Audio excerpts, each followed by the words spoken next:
C'est une polémique dont le gouvernement se serait bien passé alors que le second quinquennat d'Emmanuel Macron commence à peine. La gauche s'indigne après les révélations du Monde sur les liens étroits entre le chef de l'État, à l'époque où il était ministre de l'économie, et le géant Uber. Y a-t-il eu un pacte secret entre Emmanuel Macron et l'entreprise américaine qui a déployé tout son arsenal de lobbying pour s'implanter en France et pour diminuer la législation qui pouvait l'empêcher de s'étendre? Pour en parler, nous ont rejoint Bastien Auger, bonjour, du service politique de TF1 LCI, Emmanuel Rivière, bonjour, politologue, directeur international pour les études politiques de Kantar Public. Avant de nous entendre, d'abord faisons un point sur les faits, sur ce que révèle le Monde avec Scarlett Bain. En 2015, Uber, attaqué de toutes parts en France, dispose d'un allié secret au sein du gouvernement, Emmanuel Macron, ministre de l'économie. C'est ce que révèle l'enquête Uber Files du consortium international des journalistes d'investigation. Plus qu'un soutien, quasiment un partenaire, un ministre qui suggère à Uber de transmettre des amendements clés en main à des députés amis, un ministre qu'Uber France n'hésite pas à solliciter en cas de perquisition dans ses locaux. C'est ainsi qu'Uber aurait obtenu une législation plus favorable. Preuve à l'appui, de nombreux SMS et des comptes rendus de réunions entre Emmanuel Macron et Uber. Des rencontres qui ne figurent pas à l'agenda officiel de l'ancien ministre et au cours desquelles, selon Le Monde, un deal secret aurait été conclu. Les deux parties s'en défendent. Ces rencontres relevaient de ses responsabilités en tant que ministre de l'économie et du numérique supervisant le secteur des VTC. Il était naturellement amené à échanger avec de nombreuses entreprises engagées dans la mutation profonde des services qu'il convenait de faciliter en dénouant certains verrous administratifs ou réglementaires. Selon cette enquête, Emmanuel Macron aurait contribué à une dérégulation rapide du marché en faveur d'Uber. Alors ces révélations, c'est du Monde qui s'appuie sur des documents, sur de nombreux échanges entre le géant Uber et Emmanuel Macron, ont fait beaucoup réagir la classe politique. Oui, exactement. Et surtout à gauche, Mathilde Panot de la France Insoumise qui tweet ceci: Macron ou le pillage du pays, conseiller et ministre de François Hollande et lobbyiste pour multinationales états-uniennes visant à déréguler durablement le droit du travail, et ce même en faisant fi des décisions de justice. Voilà ce que tweet Mathilde Panot. Puis côté Rassemblement national, Jordan Bardella qui dit ceci: on savait que l'économie se brandit par le service public pour démonter le... Ah pardon, je lis le mauvais tweet. C'était de notoriété publique. Les Uber Files le démontrent une fois de plus, malgré le en même temps permanent. Le parcours d'Emmanuel Macron a une cohérence, un fil rouge: servir des intérêts privés, souvent étrangers, avant les intérêts nationaux.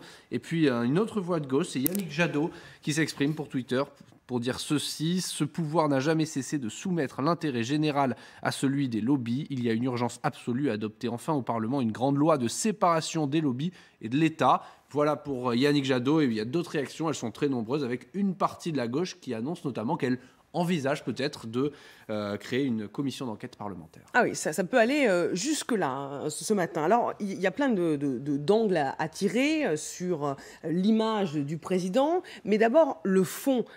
Précisons que ce que dit Le Monde ne révèle aucune activité illégale, Emmanuel. Oui, alors c'est là d'ailleurs où tout se joue, dans l'impact que ça peut avoir sur les réactions, pas seulement des politiques, mais des Français qui observent cela. On parle de deal, et on est dans le contexte de révélation. Donc effectivement, ça attire l'attention sur l'hypothèse qu'il y aurait quelque chose de secret qui serait révélé et qui serait potentiellement illicite. Mais en l'occurrence, dans tout ce qui a été jusqu'à présent révélé, il n'est pas fait état d'une contrepartie dont aurait bénéficié Emmanuel Macron en échange de la facilitation à laquelle il aurait œuvré, de l'implantation ou de l'élargissement des activités d'Uber en France. Donc, si la motivation d'Emmanuel Macron, alors ministre, qui ne nie absolument pas d'ailleurs les contacts qu'il y a eu, c'est de se dire, dans la transformation nécessaire de l'économie française, il faut que cette économie des plateformes y trouve un développement.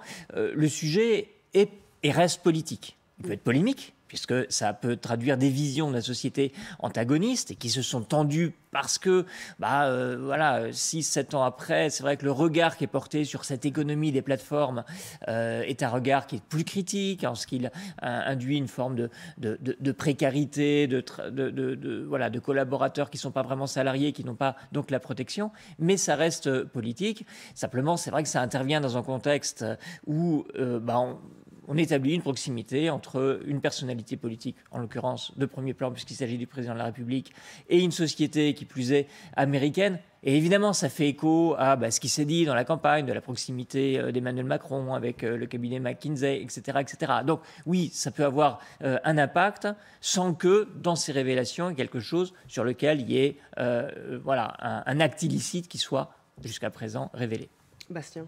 Oui, c'est important de le dire, en effet, qu'il n'y ait pas d'ambiguïté là-dessus. À ce stade, en tout cas, avec les informations que l'on a, il n'y a rien qui paraît illégal, ou il n'y a pas en tout cas là de présomption de contrepartie ou quoi que ce soit. Mais ça pose plusieurs questions politiques qui sont des questions fondamentales. Et d'ailleurs, on voit que les oppositions, dans ce qu'elles disent, elles vont sur le terrain politique. Là-dessus, il n'y a aucun doute. Une question qui est avant tout idéologique. L'efficacité économique aussi, qui était cette question qui traversait la société à l'époque, souvenez-vous, est-ce que finalement il faut déréguler le secteur des VTC, des taxis, pour pouvoir créer de l'emploi, alors même que les conditions de travail dans ce secteur-là étaient particulièrement précaires. C'est une question. Emmanuel Macron, finalement, avait une idéologie là-dessus qui était plutôt assumée. Il avait pris position plusieurs fois pour dire qu'en effet, lui, il était plutôt favorable au développement d'Uber, avec tout ce que ça impliquait. Donc il y a cette question politique et idéologique. Puis il y a aussi plus une question peut-être un peu plus éthique et de pratique politique aussi, qui est est-ce que c'est le rôle ou pas d'un ministre à l'époque, contre l'avis un petit peu du gouvernement qui représentait quand même, parce que le gouvernement à l'époque auquel appartenait Emmanuel Macron était plutôt dans l'idée de réguler les plateformes. Il y avait une défense des taxis aussi.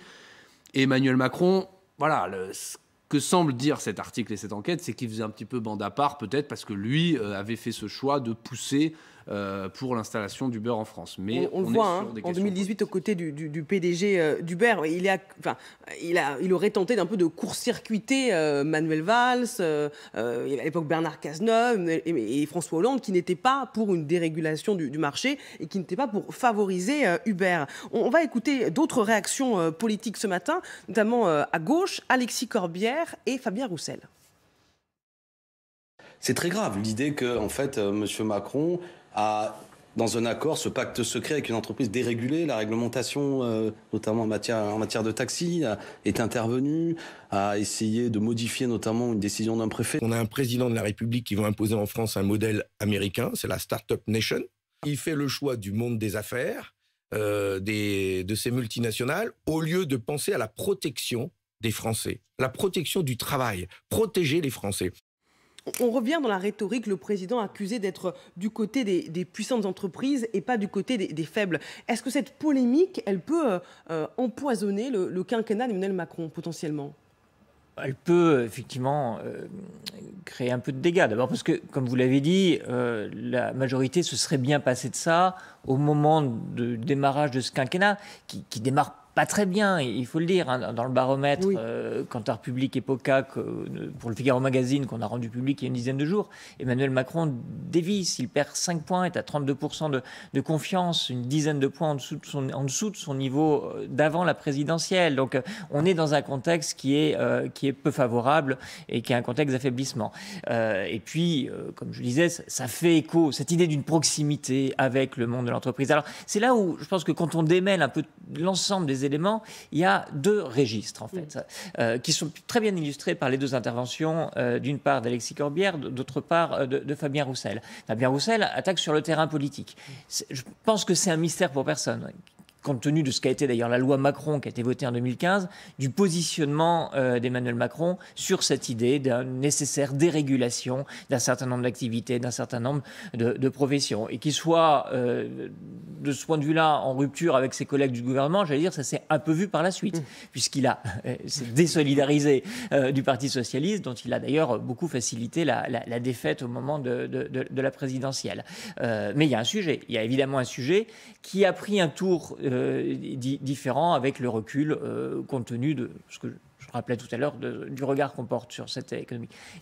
Ensuite, il y a la question de secret qui était au cœur de l'intervention d'Alexis Corbière. Des rendez-vous qui ne sont pas à l'agenda, des propos qui sont rapportés. Et c'est là où, évidemment, on est dans un contexte de journalisme d'investigation qui met à jour, c'est le résultat d'une fuite au sein d'Uber apparemment, des conversations qui n'étaient pas censées être publiques. Donc là, forcément, on va trouver des choses dont on aurait sans doute préféré du côté d'Uber et d'un certain nombre d'interlocuteurs que ça reste entre soi. Donc ça crée un contexte où on va trouver un certain nombre d'éléments qui sont favorables. Mais il y a des choses qui sont aussi portées à la connaissance du public, dont on sait qu'elles sont d'une grande banalité. Que des lobbyistes mettent des amendements clés en main dans les mains de parlementaires qui partagent leur position, c'est pas quelque chose d'extrêmement... c'est la question que j'allais vous poser, Emmanuel. C'est des choses qui se passent régulièrement, que des lobbyistes disent à des députés, à des ministres, regardez, amendement clé en main, avec les éléments de langage pour défendre une position.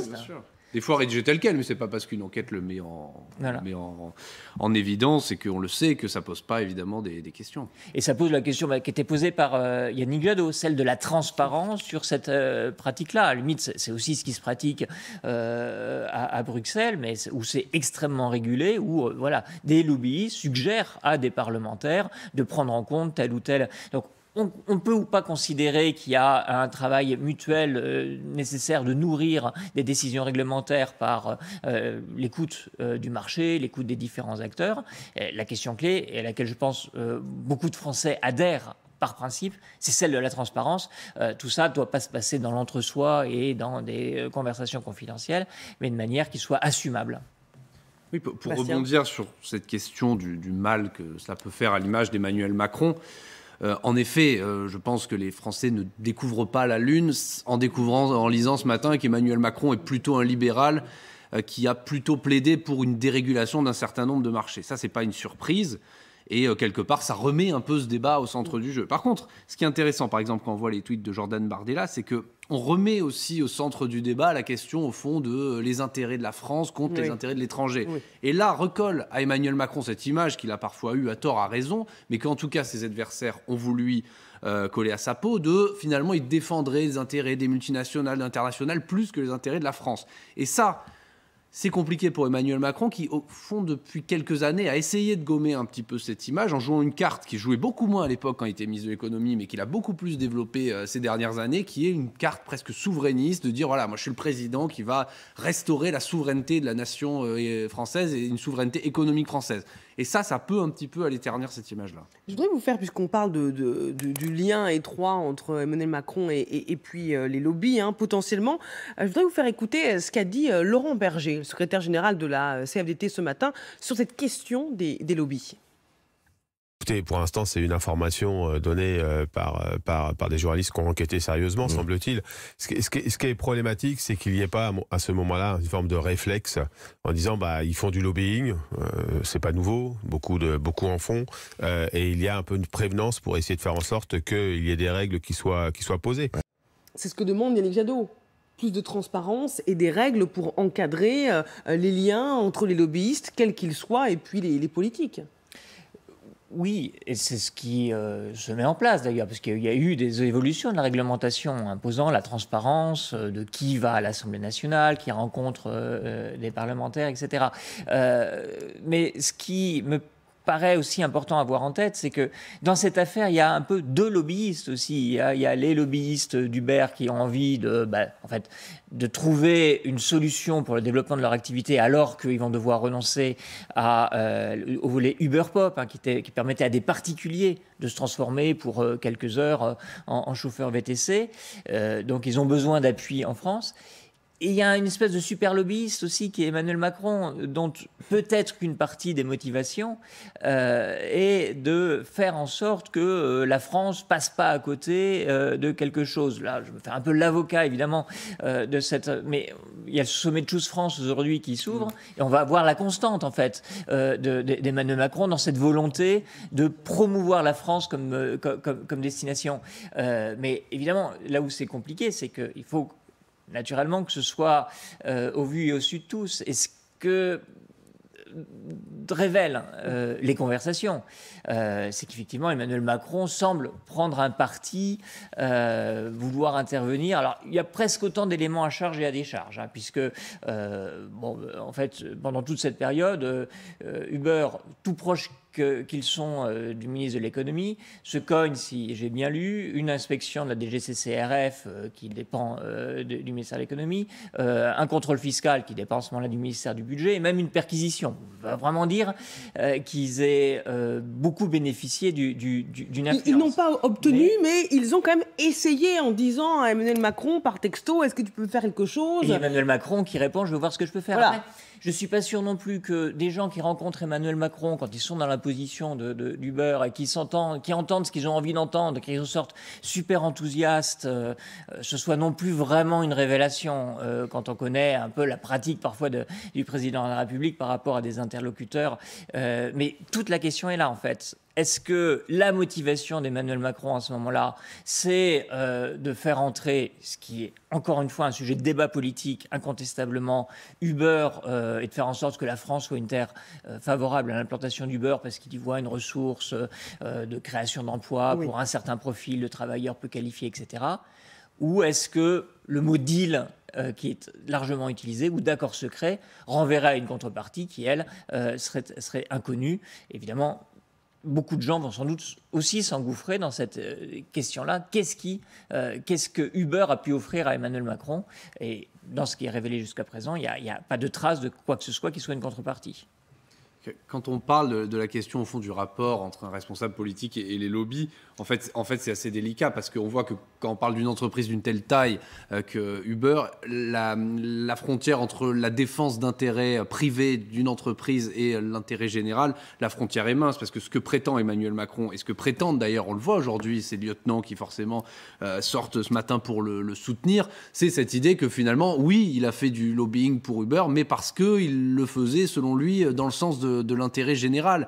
Et au fond, Emmanuel Macron, et je pense que c'est pas le seul politique, a toujours assumé de se donner un petit peu un rôle aussi de VRP pour les grandes entreprises et de dire c'est aussi mon rôle aujourd'hui de responsable politique, et y compris en tant que président de la République, d'aller attirer des grandes entreprises en France, selon lui, pour le bien du pays. Et vous l'avez dit, c'est très intéressant. En effet, aujourd'hui, il y a ce sommet Choose France où Emmanuel Macron assume d'arriver sur une scène avec un micro et de dire voilà, moi j'ai ramené tant d'emplois avec telle entreprise et mon rôle, c'est aussi d'aguicher les entreprises et de leur dire venir investir en France. Donc, il avait à ce moment-là ce rôle qu'il assume, et d'ailleurs avec un succès en effet dont on peut interroger l'importance, parce qu'en effet, il n'a pas obtenu tout ce qu'il veut dans cette affaire, mais lui s'était donné ce rôle de faire tout ce qu'il fallait pour qu'une entreprise soit en condition de s'installer en France. Est-ce que cela servait plus les intérêts privés d'une entreprise ou les intérêts de la France et des travailleurs de ces plateformes ? Ça, c'est une autre question. Peut-on parler de scandale d'État, comme le fait une partie de l'opposition ?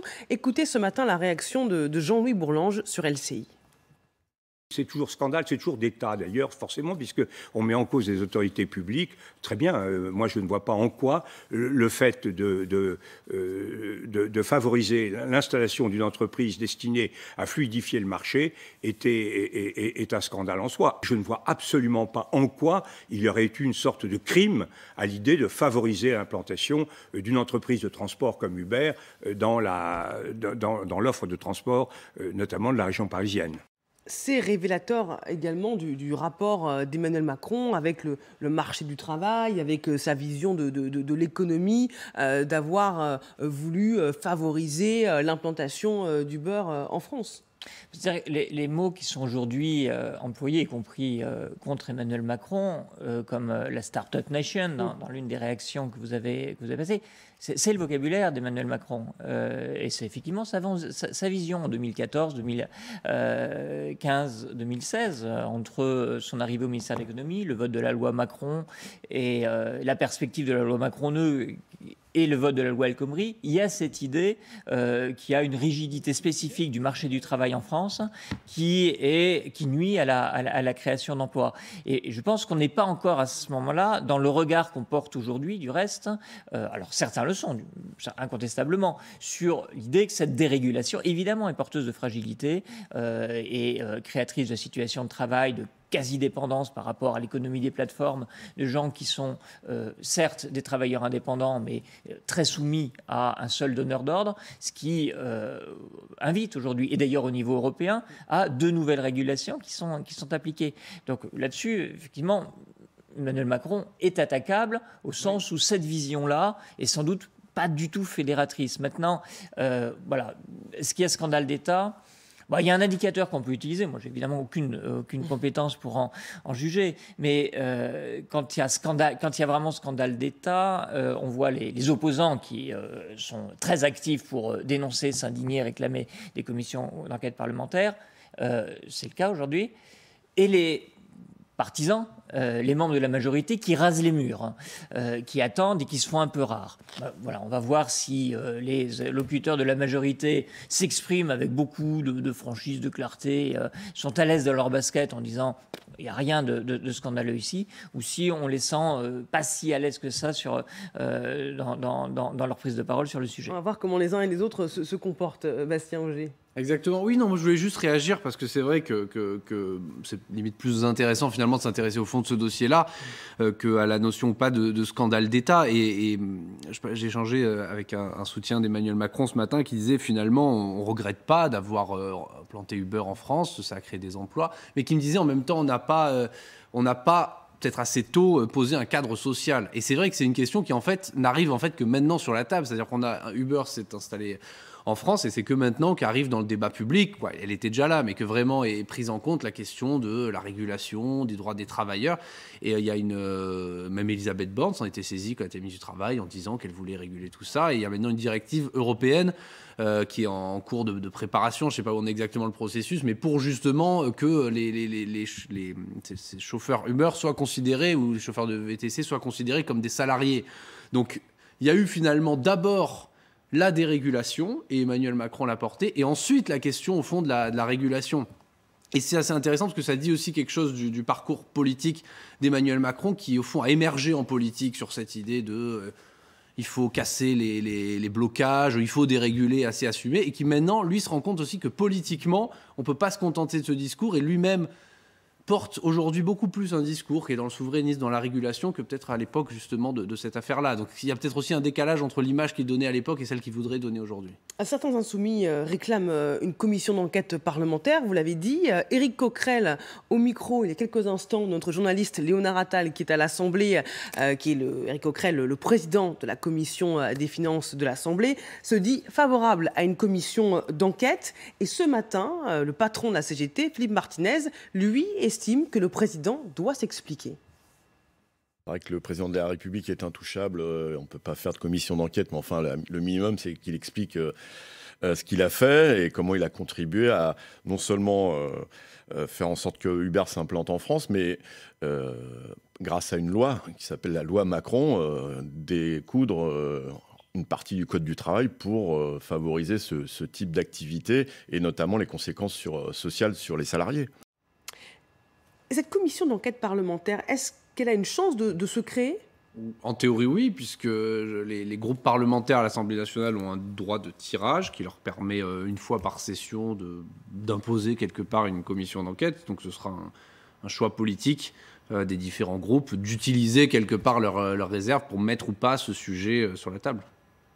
Est-ce que le président doit s'expliquer ? Il avait fait pour une autre polémique, la polémique Benalla, qui n'avait rien à voir, mais qui avait quand même empoisonné son quinquennat, peut-être de manière disproportionnée par rapport à la réalité des faits qui touchaient l'un de ses collaborateurs. Est-ce que là, pour éviter que ça s'enflamme dans un contexte de tension en France, il devrait prendre la parole ? Je pense que ça va être évalué à l'aune de plusieurs indicateurs. Alors, il faut prendre en compte le contexte. Si on est le 10 juillet... le 11 juillet. Pardon. Donc, voilà, un certain nombre de Français sont passés à autre chose après cette longue séquence politique. Il n'est pas sûr que ça dure longtemps, sauf si le contenu des dossiers qui ont été transmis à ce consortium de journalistes permet de feuilletonner et de faire durer ça, ce qui, évidemment, impliquerait d'avoir à un moment une réaction. Ce qui crée l'attention soutenue aujourd'hui, au moins politique, autour de ce dossier, c'est évidemment le nom d'Emmanuel Macron, qui n'était pas président de la République, il était ministre de l'économie à l'époque. Mais si ce ministre de l'économie n'était pas devenu président de la République, il n'y aurait pas le même retentissement de ce dossier en France. Ce serait un autre angle qui serait abordé. Et d'ailleurs, il y en a différents qui sont mis en exergue. Oui, il y a plein de choses passionnantes dans l'enquête, d'ailleurs. Oui, il y a beaucoup de choses très intéressantes. Donc ça dépendra un peu de la manière dont ça se cristallise et dont, effectivement, il y aura à un moment une fragilisation qui fera que le sujet deviendra incontournable. Je ne suis pas sûr qu'on ait une réaction très immédiate du président de la République, autre que ce qui a été communiqué par l'Élysée.